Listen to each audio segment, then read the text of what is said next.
Salut les amis, j'espère que vous allez bien. Et oui, je vous l'ai promis, pour une fois, je peux vous dire que les promesses sont faites et les carottes sont cuites. Ça veut rien dire ce que je viens de dire, mais c'est pas grave. Bon, en tout cas, j'espère que vous allez bien, que vous avez passé une belle et grande journée. En tout cas, nous sommes aujourd'hui dans le show de SMACK, le show du rock, SmackDown Live. Et donc, j'adore la miniature, je tiens à vous le dire. J'ai fait clac clac clac et elle est pim pam poum. Voilà, c'est tout ce que j'avais à dire. J'ai fait la porte, donc vous allez entendre tout le son en question. J'espère que vous allez bien, que vous avez passé une belle journée. Et donc nous allons bien sûr débriefer le show de SmackDown. Est-ce que ce show a battu celui de Raw? C'est la grande question que tout le monde français, le catch francophone, américain, parce que oui, nous avons les Américains qui nous écoutent. Vous comprenez rien ce qu'on dit, mais ils nous écoutent. Et donc nous allons bien évidemment parler de tout ça. Il est l'heure donc de commencer ce débriefing. Le débriefing qui a donc commencé avec un match. Ce match. Ah oui, forcément, vous voyez la miniature. Vous voyez aussi pas pris la tête. Donc, même si je suis fier quand même de ce que j'ai fait. Alors, au niveau du match, donc on a commencé avec le titre féminin de SmackDown. Charlotte qui faisait donc face à Becky Lynch. Et si jamais Becky Lynch se faisait disqualifier, Becky Lynch perdait le titre. C'était la petite clause, tout ça. Il y a eu donc un double décompte à l'extérieur. Autant limite dire que c'était une belle solution de facilité pour ne pas faire perdre le titre à notre chère Becky. Et il faut l'avouer d'ailleurs, le match a été assez long, le match était assez intense, et le match était très agréable à regarder. Franchement, un très très bon match honnêtement au niveau des deux lutteuses. Après, les gens peuvent trouver ça un petit peu ridicule, mais moi j'ai bien aimé ce match. Je l'ai trouvé très agréable. Et finalement, alors, voilà, les deux se sont battus, etc., etc. Il y a vraiment eu des bonnes prises, des bons bumps. Et finalement, on va quand même bien sûr parler surtout du final. Le final entre donc Charlotte et Becky, cette image que vous voyez en ce moment, où on voit donc Charlotte porter à la manière de Rhino le spear directement sur l'écran de SmackDown qui se retrouve à ce moment-là. Becky est traversée. C'est une image assez forte qui est quand même, on va dire, qui est quand même unique parce que je ne crois pas que les filles ont déjà fait ça avant. Après, il faut l'avouer, cette image, elle manque quand même quelque chose. C'est que la voir se fracasser comme ça, c'est plutôt bien.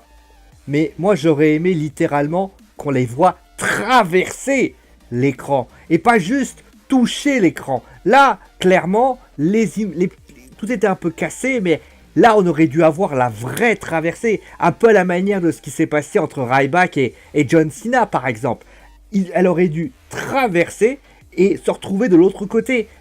Quitte à ce qu'elle soit un peu plus bas, là, on aurait dit, mais putain, mais c'est quoi ce bordel ? Là, clairement, on aurait tous été en train de se poser des questions. L'absence de Paige aussi, qui m'a semblé un peu unique. Une des deux lutteuses qui sont en ce moment les plus en vue de cette histoire, ne sont... Et toi, tu n'es pas là.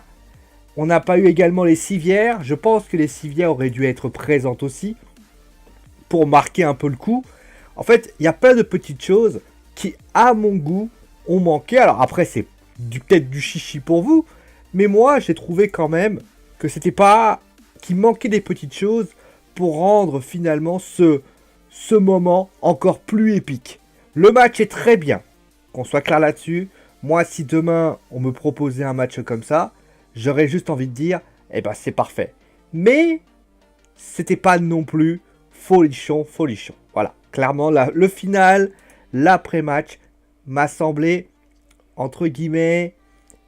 il aurait dû faire plus.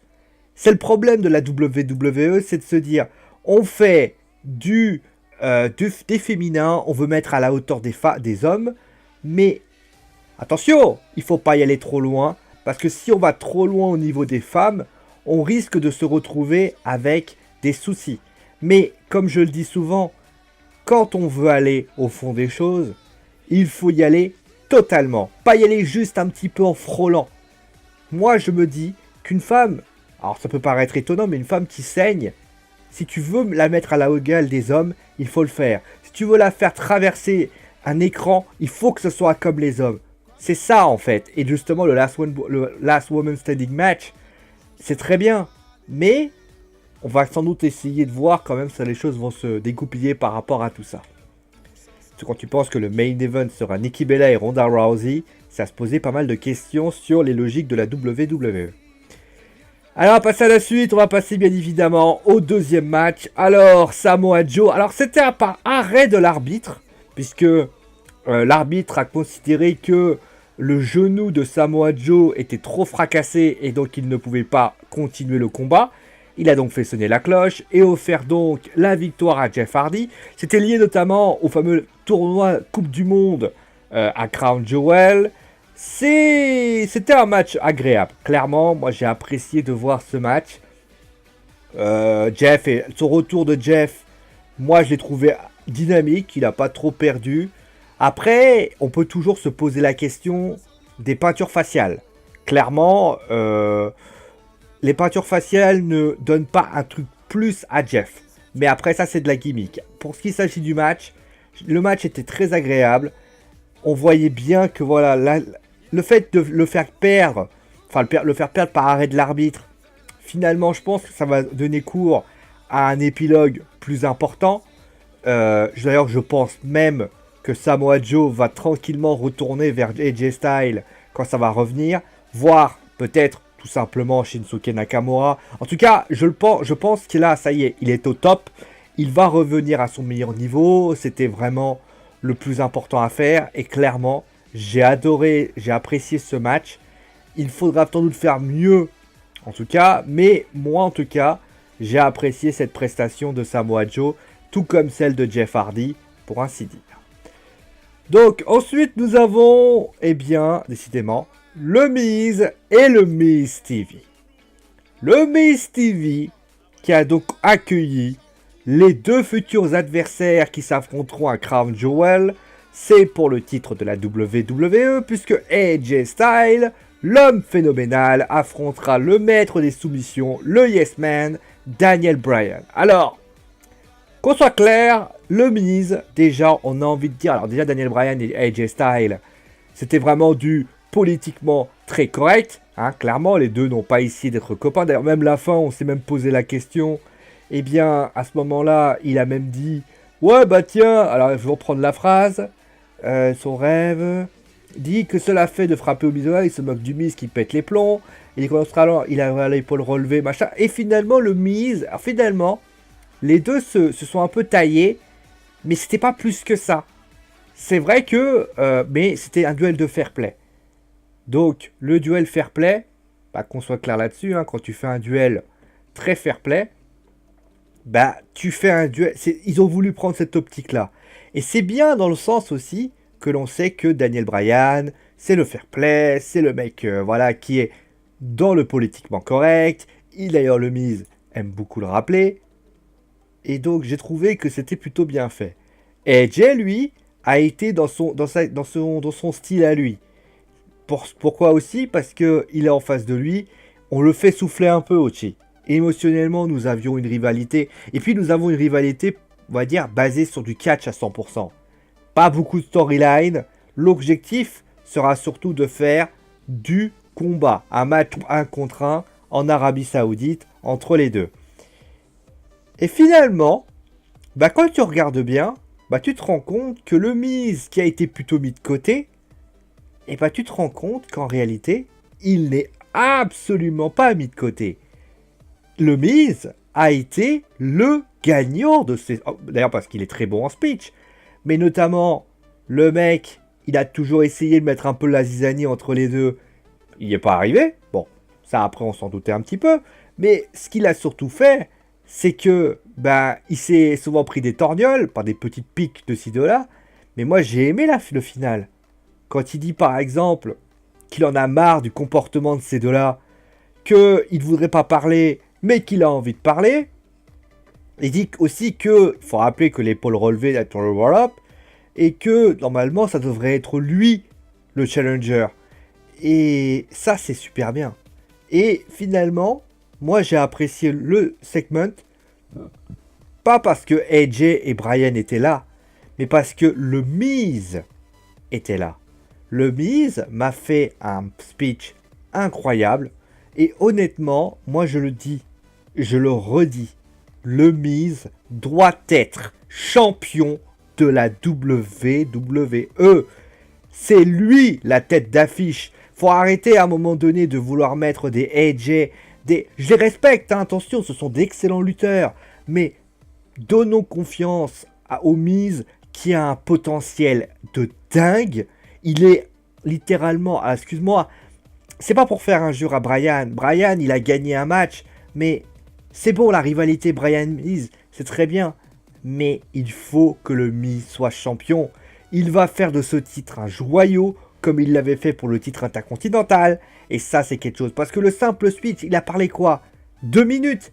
Mais il a suffi juste de parler 2 minutes pour qu'on comprenne la qualité de ce mec, qui pour moi est l'un des plus grands champions, qui est en tout cas le plus champion de tous les temps. Voilà, je le dis clairement. Je continue à penser d'ailleurs, et c'est mon avis personnel, que si le Miz était face, il ferait comme le Rock. Après, les gens ne le croient pas. Moi, en tout cas, j'y crois. Donc, il y a eu le match entre AJ Styles et Shelton Benjamin. Alors, Shelton, vous le savez, hein, je suis vraiment un vrai fan de Shelty B. Qu'on soit clair là-dessus, moi, j'ai apprécié, voilà, le match. Mais d'un côté, comment ne pas apprécier un match entre Shelty B et AJ, sachant qu'on a clairement 2 excellents lutteurs in-ring sur le ring. Il a fait une bonne prestation, Shelton. Après, il a perdu face au champion de la WWE, clairement. J'aurais préféré aussi que le Miz fasse une intervention. Ça aurait pu faire quelque chose de pas mal. Mais après, voilà, il a porté son phénoménal forearm. Et franchement, très bien. Voilà, tout match agréable. Après, je pense que ce qui va se passer dans la semaine prochaine, ça va être un match par équipe. AJ et Brian contre le Miz et Shelty B. Ça va être sans doute être comme ça pour mettre l'ambiance. Nous avons eu également, alors bien sûr, on n'a pas vu, je sais pas, vous n'avez pas d'image de ce qui s'est passé avec Hayden English, qui a donc lancé la suite de la vidéo, hein, qu'on soit clair là-dessus. Alors, la semaine dernière, on avait vu le début, c'était agréable, et maintenant on voit la suite. Je dis pas que c'est mauvais, parce que je pense que c'était bien. Mais je pense qu'il y avait mieux à faire. C'est-à-dire que on a donc une rivalité. Moi, je m'attendais vraiment à un vrai triangle amoureux. Ce qui peut arriver. Hein. Encore une fois, on n'est pas à l'abri du vrai triangle amoureux. On a clairement le... Là, c'est... Voilà, on comprend très vite que Lana ne va pas aller avec English, que c'est pas un triangle amoureux, que ça va être un truc de petite amourette, d'adolescent. Et là, ça me gêne. Parce que je pense que la WWE, c'est pas ça. On peut pas faire de la... Voilà, j'aime Rousseff Day, c'est bien. Mais je pense qu'il fallait garder ce soupçon de mystère. Et peut-être aussi, pourquoi pas, une Lana tiraillée entre les deux. Moi, j'aurais vu ça, j'aurais fait pas mal. Clairement, une Lana un peu arbitre spécial, ça m'aurait bien plu. Là, on se retrouve avec un Rousseff, qui, pardon de le dire, hein, un Rousseff, qui, alors je sais peut-être que le côté hashtag MeToo, hein, ça aurait pu casser les couilles à tout le monde, mais moi, je trouve que là, ça va être un truc classique, voilà, English qui s'en va tout le temps. Je serais même pas étonné que la semaine prochaine, on retrouve des matchs classiques. Mais ça manque cru. Voilà, il n'y a rien d'intéressant par rapport à ça. Mais c'est particulier. Voilà. Ça provoque, mais voilà, rien de plus. Voilà un petit peu ce qu'on pouvait dire. Et enfin, on va terminer avec, bien évidemment, alors vous avez vu, hein, SmackDown, c'est beaucoup plus rapide, hein, 14 minutes. On va parler, bien évidemment, de Randy Orton, qui est donc face au Big Show, donc c'est la World Cup, encore une fois. Je suis déçu. Je suis déçu pour une raison. On a eu un match qui était un match fade. fade par rapport à ce que produit Randy Orton. Je veux dire, ok, c'est un géant, le Big Show de toute façon c'est un géant, on le sait, c'est un géant et tout, il a apporté bon nombre de coups, etc., etc., mais pardon de le dire, c'est un match fade. Il fallait que Randy Orton continue sur la lancée de ce côté sadique. La semaine dernière, il y a quelques semaines, il fait un truc de dingue contre Jeff Hardy, qui est revenu d'ailleurs. D'ailleurs, Jeff, pourquoi il n'intervient pas? On dit, est-ce que Randy Orton n'aurait pas pu être dans un autre plan? Jeff aurait peut-être pu lui causer des torts. Et plus important, Randy Orton Big Show, moi je m'attendais réellement à ce qu'il fasse mal au Big Show. La semaine dernière, on avait Tye Dillinger qui se fait détruire le doigt par Randy Orton d'une violence comme jamais. Et là, le Big Show, c'est un match classique. C'est un match classique. Non! Tu ne peux pas faire un match classique avec ce qui s'est passé il y a la semaine dernière. D'ailleurs, j'ai quand même l'impression qu'on n'a même pas fait mention de ce qu'il a fait la semaine dernière. Moi, je m'attendais réellement à ce que Randy dise exactement ce qu'il allait faire. Il est sadique. Alors, je t'espère que c'est pas un retour en arrière à la WWE, parce que ça serait une immense déception. Randy Orton est sadique, continue à le rendre sadique. Ne va pas lui faire un match classique avec des DDT. La seule chose qu'on peut voir, c'est le DDT de la troisième corde. Il n'y avait rien de plus. Non. Et en plus de ça, il gagne par un étranglement des yeux. C'est la fourchette, les doigts dans les yeux là. Pardon, mais non.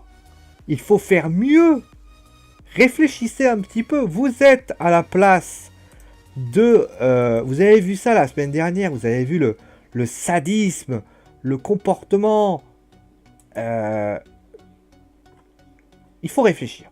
Voilà, il faut se réfléchir, pour ainsi dire, par rapport à tout ça. Voilà, ça c'est mon avis personnel là-dessus. Parce que c'est... voilà, je suis partagé par rapport à tout ça. Voilà. Voilà un petit peu ce qu'on pouvait dire sur le show de SmackDown. En tout cas, le show de SmackDown était de bonne qualité, hein, contre Oscar là-dessus. Il dépasse d'ailleurs celui de Raw, hein, pour ceux qui se poseraient la question. Nous allons bien évidemment... Alors, on va parler rapidement de l'équipe de France qui joue ce soir, puisque, vous le savez, la France... on va mettre une musique un peu plus calme. Qu'est-ce que j'ai comme musique qui peut être sympathique? 3 minutes 45. Ouais, le truc de Undertale, non. Ah, il n'y a pas beaucoup de musique assez courte, malheureusement. Tiens, je vais prendre... Ah, je vais prendre celle-là, voilà. Ah, elle est sympa la musique. Bon. Allez, 3 minutes pour parler. Allez, c'est parti. Alors, au niveau de l'équipe de France. Alors, j'ai pas fait la miniature parce que, voilà, j'ai pas pensé. Ouais, voilà. Nous avons un match qui aura lieu. Donc, la France affrontera en amical la belle équipe d'Islande, hein, clairement. Voilà, hein, ironie quand tu nous tiens. Donc, la France qui a déjà donné sa composition d'équipe. Tais-toi! Tais-toi! Tu vas me faire faire des droits d'auteur, espèce de petit con. Alors, nous avons donc la composition d'équipe qui vient d'être annoncée par nos amis de l'équipe. Vous avez pu entendre, hein, bien sûr. Merci les gars. Alors, au niveau du gardien, donc le retour du Goloris. Voilà, rien de particulier. Pavard, Varane, Kipembe et Digne. Une Titi qui étant blessée. Donc Kipembe qui qui sera a priori titulaire à la place de ça. Donc pour l'instant ça va. Pogba, Nzonzi. Pourquoi pas. Je crois que c'est lié au fait déjà que Tolisso n'est pas là. Et aussi on préserve N'Golo Kanté pour le match contre l'Allemagne. Et c'est justement devant que ça va changer. Donc Griezmann est toujours là. Giroud est toujours là. Par contre, deux joueurs, eux, ne sont pas là. Alors pour des raisons diverses. Thauvin est titulaire. Et surtout, Dembélé. Et surtout, Thauvin. Alors pourquoi Thauvin? Puisque Kylian Mbappé souffre donc d'une douleur à la cuisse. Alors rien de méchant, ne vous inquiétez pas les Parisiens. Donc une petite douleur à la cuisse donc a été ménagée. Et c'est Ferland Thauvin donc qui a pris sa place par rapport à tout ça. Donc une composition 4-2-3-1 qui est relativement j'ai envie de dire, assez intéressante. Moi, je trouve que la composition d'équipe n'est pas ridicule, loin de là. Puis c'est un match amical, il faut la faire un peu tester. Moi, j'aurais peut-être fait voilà, Lucas Digne aussi, hein, qui est là, j'ai pas vu, par rapport à Lucas Hernandez.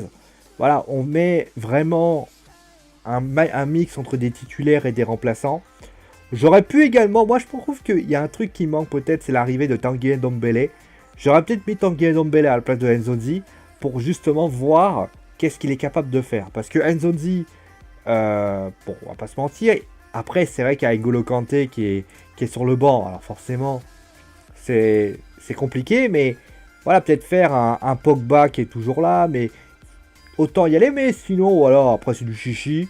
Belle composition d'équipe de France, qu'on espère bien sûr gagner. Hein. L'Islande, c'est quand même pas l'équipe de ouf, hein, clairement. En tout cas, moi, voilà un petit peu ce qu'on avait à dire. On se retrouvera demain soir à 21h pour la Foot Zone qui reprendra ses droits. Ça sera le match entre, donc, je vais me dépêcher parce que la musique va s'arrêter. Elle s'est arrêtée d'ailleurs. Alors on va l'annuler parce qu'on va arrêter. On va s'arrêter bien sûr maintenant. On va s'arrêter donc pour demain la Foot Zone qui reprend ses droits pour le match amical entre la France et l'Islande. Et donc pour ce week-end, je vous dirai quelle partie de gaming. Alors il y aura du gaming, je crois. Alors dimanche, je vous confirmerai ça samedi, mais a priori il y aura sans doute soit du gaming ou du foot. Voilà, clairement. On parlera peut-être de Vaidal et Ludzic, je sais pas. En tout cas, moi je vous fais des gros bisous sur le coin de la truffe et je vous dis à très vite bien sûr pour un nouvel épisode sur GNS. Allez, gros bisous tout le monde et à la prochaine.